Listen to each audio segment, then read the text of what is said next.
성경 토파보기 이정도 목사의 이 정도는 잡고 가자.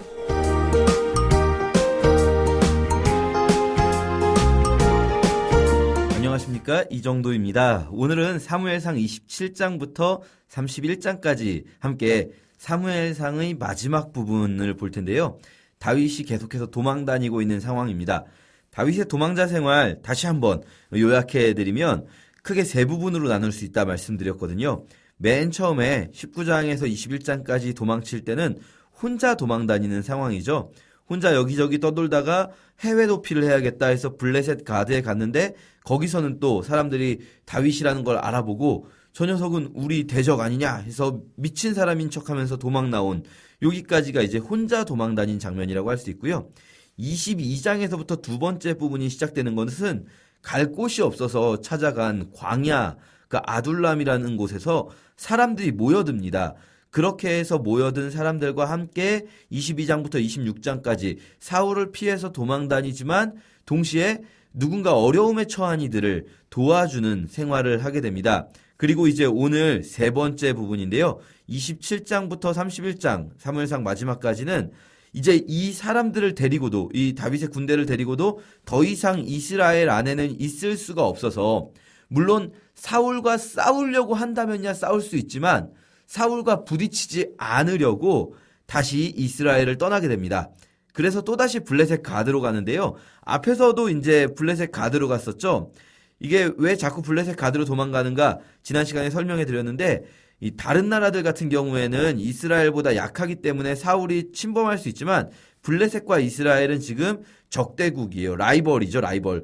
그리고 사실 말이 라이벌이지 사무엘이나 다윗이 있어서 비등비등했던 겁니다. 객관적인 전력에서는 블레셋이 사실은 압도적인 우위에 있는 상황이라고 할 수 있기 때문에 블레셋으로 도망가면 사울이 따라올 수가 없는 거죠. 그래서 이제 실제로 다윗이 가드로 가니까 오늘 본문 4절에 다윗이 가드에 도망한 것을 어떤 사람이 사울에게 전하매 사울이 다시는 그를 수색하지 아니하니라, 이렇게 나옵니다. 이렇게 다윗이 가드왕 아기스에게 갔는데요. 앞에서 먼저 가드왕 아기스에게 갔을 때는 혼자 가서 미친 사람인 척했지만 이번에는 혼자가 아니라 600명. 이 600명도 그냥 600명의 백성들이 아니라 이미 뭐 그일라 전투나 이런 몇몇 싸움들에서 무패의 전투력을 보여준 강력한 군대입니다. 말하자면 다윗이 이끄는 용병단으로서 블레셋 가드왕 아기스의 밑으로 들어간 거죠. 블레셋 가드라고 이렇게 말씀드리는 건 그냥 블레셋이 아니라, 블레셋이라는 것은 하나의 어떤 나라가 아니라 민족 이름이고요. 그 블레셋 민족이 이룬 5개의 나라가 있습니다. 각각의 도시국가들이죠. 그 중에 하나가 가드라서 그냥 블레셋이 아니라 블레셋 가드, 이렇게 말씀드립니다. 이 블레셋 가드 왕 아기스가 이 전에 다윗이 급하게 왔을 때는 다윗을 잡으려고 했지만요. 이제는 블레셋 사람들도 다 알게 된 겁니다. 다윗이 이스라엘에서 쫓겨났고 사울에게 어떤 토사구팽을 당했다, 이런 상황을 알고 있는 거죠. 그래서 다윗이 사울과 적대적이 됐고 다윗이 아마도 사울을 원수로 생각하고 있을 것이다, 이런 생각을 하니까 아기스도 다윗을 믿고 받아들입니다. 그런데 사실 그렇다고 해서 600명의 군대를 데리고 같이 있기는 서로 부담스럽죠. 아기스 왕 입장에서도 부담스럽고 다윗도 또 아기스 왕과 같이 있다가 혹시라도 이스라엘하고 싸우라고 할 수 있기 때문에 부담스럽습니다. 그래서 다윗이 먼저 제안해서 시글락이라는 작은 성읍으로 가서 이 가드에 딸린 시글락을 다스리게 됩니다. 시글락에서 다윗이 종종 이제 그 남쪽에 있는 아말렉이나 구술, 이런 민족들, 유다를 괴롭히는 마적대 같은 존재들인데요. 이런 민족들을 공격하고 전리품을 얻습니다. 그럼 그 전리품을 가드에 있는 아기스 왕에게 보낼 때는 내가 유다를 공격했습니다. 혹은 내가 겐이라고 하면 이스라엘의 동맹 민족이죠. 이 겐 사람들을 공격해서 얻은 전리품입니다 하면서 보내는 거죠. 일석이조의 효과입니다. 유다를 괴롭히는 이방인들을 처리하면서 또 한편으로는 아기스 왕의 신임을 얻는 거죠. 아기스 왕 입장에서는 다윗이 이제 완전히 이스라엘과 돌아섰구나, 완전 내 편이 됐구나 생각하면서 다윗을 신임하게 됩니다. 그런데 27장까지는 이렇게 잘 아기스 왕 밑에 정착을 하는 이야기인데요. 28장에서 드라마의 한 장면처럼 위기가 찾아옵니다. 블레셋이 그동안 이스라엘하고 국경 분쟁은 여러 번 있었습니다. 말하자면은 5개 나라가 연합해서 블레셋 민족 전체가 이스라엘 민족 전체와 싸우는 그런 대전쟁이 아니라 작은 이제 국경 분쟁들은 여러 번 있었지만 전면전은 사무엘상 14장 이후로 한동안 없었거든요. 이 사무엘상 14장에서 요나단의 활약으로 블레셋을 물리쳤죠. 그때가 이제 전면전이었는데 다시 한번 블레셋이 대대적으로 이스라엘과 전쟁을 하려고 합니다. 그래서 5개 나라가 다 연합해서 군대를 모으는 거죠. 문제는 아기스 왕이 이스라엘하고 전쟁을 하려고 하는데 다윗을 데려가려고 하는 겁니다. 아기스 왕 입장에서는 다윗의 부대가 사실 큰 전력이 되고 또 다윗도 사울을 미워한다고 생각하고 있으니까 당연한 결정인데요. 다윗 입장에서는 난감한 거죠. 여기서 핑계대면서 이스라엘하고 싸우기를 거절하면 아기스가 의심할 수 있고 그렇다고 해서 이스라엘 백성을 향해서 칼을 들고 이스라엘을 죽일 것인가? 굉장히 난감한 상황인데 어떻게 해야 되나? 일단은 다윗이 아기스가 오라고 하니까 따라갑니다. 굉장히 난감한 이 상황 속에서 아마 이게 드라마 같은 상황이었으면 드라마에서는 이런 장면에서 다윗의 얼굴이 클로즈업 되면서 자막이 나올 거죠. 다음 이 시간에 하면서 다윗이 막 갈등하는 그런 표정이 나올 텐데 카메라가 다시 사울 쪽으로 넘어갑니다. 이번에는 사울은 발등에 불이 떨어졌어요.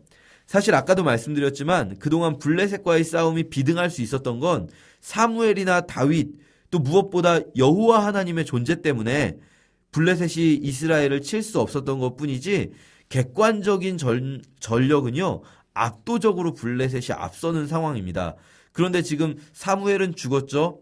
다윗은 도망갔죠. 사울도 압니다. 정면으로 붙으면 전혀 승산이 없고요. 이제 의지할 것은 하나님의 힘밖에 없습니다. 사울은요 어떻게 보면 아예 하나님을 안 믿는 자는 아니에요. 사울은 하나님이 힘이 있고 하나님이 도와주면 자신이 이길 수 있다는 걸 알아요.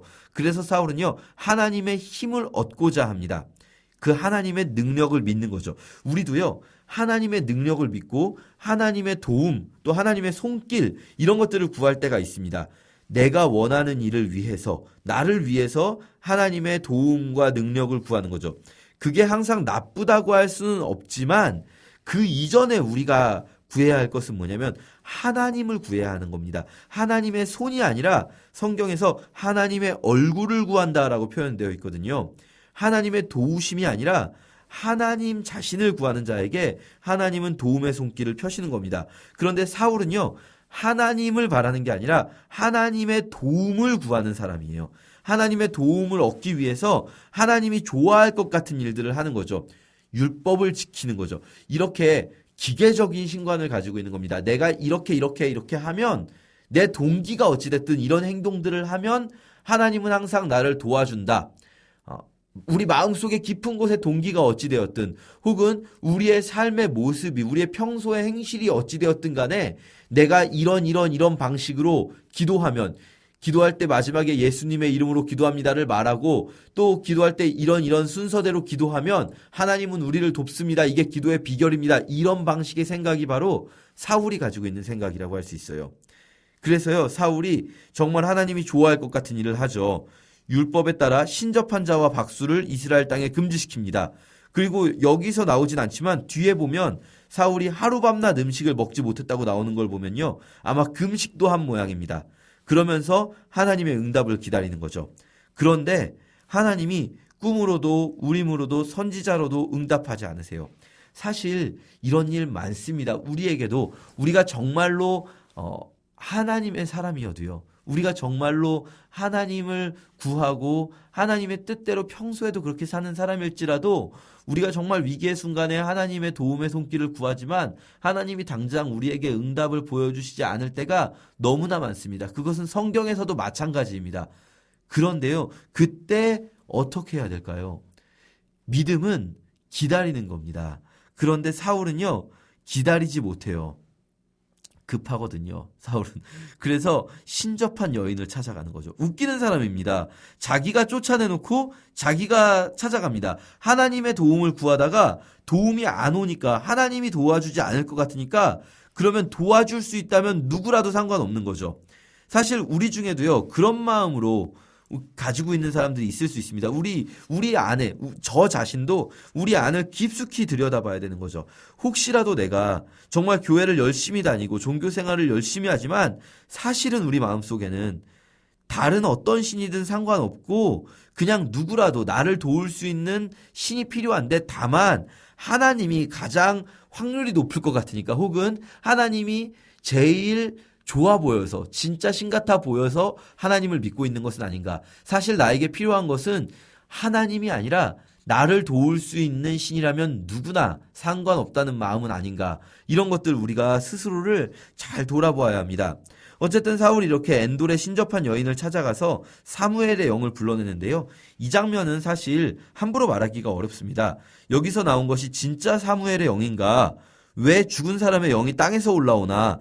이게 죽은 자의 영이 땅 밑에 있는 것인가? 아니면 사무엘의 영을 가장한 다른 존재인가? 뭐 여러 가지 추측이 가능하지만 우리가 가장 솔직한 대답을 한다면 모르겠다는 겁니다. 저는 모르겠습니다. 이게 가장 솔직한 답이고요. 어쩌면 성경은 우리가 이 본문을 보면서 그런 부분을 생각하기 원하지 않는 것 같습니다.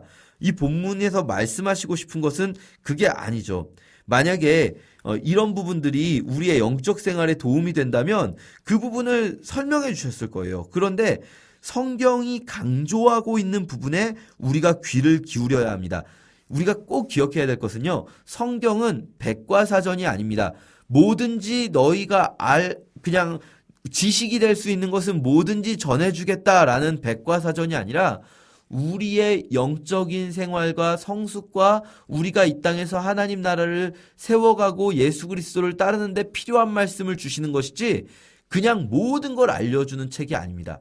대표적으로 하나님이 우리에게 언제 그리스도 재림하실지 알려주지 않으시죠? 하나님은 의도적으로 우리에게 알려주지 않으시는 부분들도 있고, 또 알려줘나 알려주지 않아나 상관이 없지만 우리의 영적인 생활에 특별히 도움이 되지 않는다면 그런 것들은 성경에서 굳이 설명하지 않습니다. 우리가 오히려 이 본문에서 확실히 드러나는 것은 뭐냐면 바로 사울이라는 사람이 가지고 있는 그 가짜 믿음을 가장하고 있지만 사실은 믿음이 아닌 그것, 그리고 이 전쟁이 어떻게 될 것인가 하는 것, 이런 부분들이 드러나는 거죠. 사실 시작도 하기 전에 이미 진 싸움이다, 이게 확연하게 드러납니다. 29장으로 넘어가세요. 드디어 카메라는 다시 다윗에게 옵니다. 다윗은 이제 어떻게 해야 합니까? 아까 저희가 봤죠? 다윗은 막 고민 중이에요. 여기서 싸움을 거절하자니 내가 이스라엘에게 칼을 들지 못하겠다고 하면 그동안 가드왕 아기스에게 받은 어떤 신뢰가 다 무너지는 거고, 거꾸로 역으로 지금 모여있는 이 블레셋 군대에게 600명의 다윗이 공격당할 수도 있는 거고요. 또 반대로 그렇다고 이스라엘을 칠 수도 없는 그런 상황에서 블레셋 5개 나라가 다 모였습니다. 그 대군 속에 다윗 부대가 있는 거죠. 그때 블레셋 다른 나라의 왕들이, 가드왕 아기스를 제외한 다른 왕들이 다윗을 봅니다. 그리고 갑자기 놀라서 말합니다. 이 자가 히브리 사람 다윗 아니냐? 뭐하러 데려온 거야? 하면서 아기스 왕과 다른 왕들 사이에 썰전이 벌어지는 거죠. 아기스 왕이 설득합니다. 다 알지 않습니까? 지금 이 다윗은 사울과 적이 되었고요. 내가 그동안 다윗을 쭉 봐왔는데 뭐 한 1년 넘게, 여기서 뭐 몇 년 동안 봐왔다 이렇게 말하지만 사실은 2년 정도인데요. 내가 이렇게 2년 동안 봐왔는데 믿을 만한 사람입니다. 그동안도 여러 번 유다를 치고 이스라엘을 공격했습니다. 했는데 이 다른 왕들이 안 믿어주는 거죠. 안 돼. 이 녀석이 만약에 자기 나라로 돌아가려고 우리를 치고 우리 목을 들고 사울에게 가서 사울이 다시 받아줄 수도 있지 않습니까? 그러면서 왕들끼리 막 싸웁니다. 결국 아기스 왕이 이 다른 4명의 왕을 설득하지 못해서 너무나 안타까워하고 너무 미안해하면서 다윗을 돌려보내죠. 아기스 왕 입장에서는 이 다윗이 사울을 너무나 미워하고 있다고 생각하기 때문에 아기스 왕 입장에서는 다윗에게 미안해하면서 말합니다. 미안하네. 저들이 안 믿어주는구만. 시글락에 돌아가서 대기하게나. 그런데 사실 다윗 입장에서는 너무 다행인 거죠. 그리고 다윗이 돌아가는데요. 30장, 이제 마지막 장 31장 직전에, 끝나기 직전에 전혀 예상치 못한 에피소드가 펼쳐지는데요. 시글락에 다윗이 돌아갔더니 난장판이 되어 있습니다.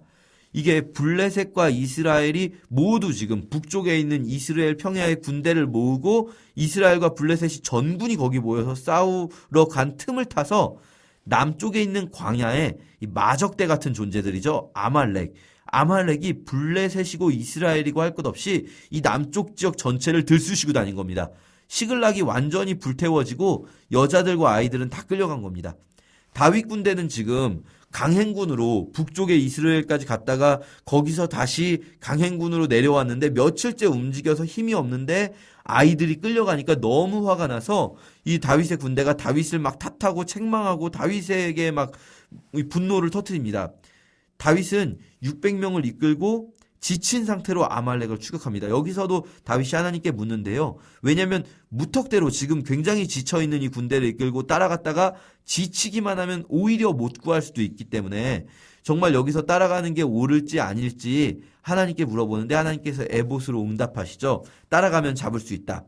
그래서 막 따라갑니다. 막 지쳐있는 600명을 못 끌고 그대로 가는데 부솔 시내쯤을 지날 때 200명 정도는 낙오가 됩니다. 도저히 못 따라가는 사람들은 여기 일단 남아있어라. 우리 400명이라도 쉬지 않고 가는 거죠. 잠깐 쉬었다가 같이 가는 게 아니라 일단 지금 급하니까 400명만 추격하고 200명은 남아있습니다. 그런데 이렇게 급한 상황에서 이거 지금 200명을 남겨놓고 가는 건 급한 상황임을 보여주는데 여기서 정말 이 에피소드에 멋진 장면이 나옵니다. 너무나 바쁜 추격전 와중에 들에서 애굽 사람 하나를 만나는데요. 이 애굽 청년 한 명이 완전히 기진맥진해서 거의 실신에 있는 살아는 있는데 정신을 잃은 것 같아요. 거의 그런 애굽 사람을 만나는데요. 그 바쁜 와중에 다윗이 이 사람에게 물을 주고 떡을 줘서 이 사람을 회복시키고 무화과 뭉치와 건포도 2송이를 줍니다. 왜냐하면 이 사람이 밤낮 사흘 동안 떡도 먹지 못하고 물도 마시지 못한 완전히 죽기 직전의 사람이었던 거죠. 이게 그냥 지나갈 수 있는 에피소드지만 여러분 생각해보면요. 너무나 바쁜 지금 잠깐 쉬었다 갈 틈도 없어서 쉬어야 되는 사람들은 낙오시키고 쫓아가는 그 상황에서도요. 다윗 군대는 쓰러져 있는 한 사람을 외면하지 않은 거예요. 이 애굽 사람. 그랬더니 이 애굽 사람이 아말렉 군대가 어디 있는지 알려줍니다. 원래 그쪽에서 낙오된 종인 거죠. 그래서 아말렉을 치고 승리합니다. 이런 것들 다윗의 군대가 어떤 모습인가 보여주는 거죠. 그리고 또 한 가지 이 승리 이후에 전리품을 얻게 되는데요. 아말렉이 거둔 그 수많은 전리품들을 얻고 돌아갈 때 다윗과 함께 있는 사람 중에서도 마음이 악한 사람이 왜 없겠습니까? 마음이 악한 사람들이 말하는 거죠. 이 전리품 우리가 가져야 됩니다. 특히 누구냐면 그 부솔 시내에 남겨놓은 200명 있지 않습니까? 그 중간에 지쳐서 합류하지 못했던 그 사람들에게 전리품을 주면 안 됩니다. 그 사람들은 이 아이들과 아내만 주고 전리품은 주지 맙시다. 이게 말이 전리품이지 사실은 지금 시글락이 완전히 약탈당해서 시글락엔 아무것도 없는 폐허거든요. 이 사람들은 거지가 되는 거예요. 원래의 재산을 돌려주는 걸 돌려주지 말자고 하는 겁니다. 왜냐하면 전쟁은 우리가 했으니까. 우리도 그럴 수 있습니다. 내가 열심히 살았는데 왜 다른 사람을 도와야 됩니까? 내가 열심히 살아가지고 저 사람들은 그냥 힘이 없어서 못 산 그런 사람들 어쨌든 힘이 없건 어쨌건 간에 저 사람들이 능력이 없어서 가만히 있었던 거고 나는 정말 지쳤지만 나 열심히 일해가지고 이렇게 돈을 번 건데 내가 왜 나눠줘야 합니까? 라고 말할 수 있는데요. 다윗은 그렇게 하지 않습니다. 다 분배해 주는 거죠. 원래 가지고 있었던 재산들을 분배해 주어서 이것을 다윗 나라의 법도로 삼습니다. 이게 하나님 나라를 예표하는 다윗의 통치입니다. 그리고 그 전리품을 자기네만 갖는 게 아니라 시글락뿐 아니라 다른 도시들도 다 약탈당했는데 그 도시들 유다와 게네 성읍들에 돌려주는 거죠. 그리고 사울의 패배까지 오늘 함께 읽겠습니다. 감사합니다.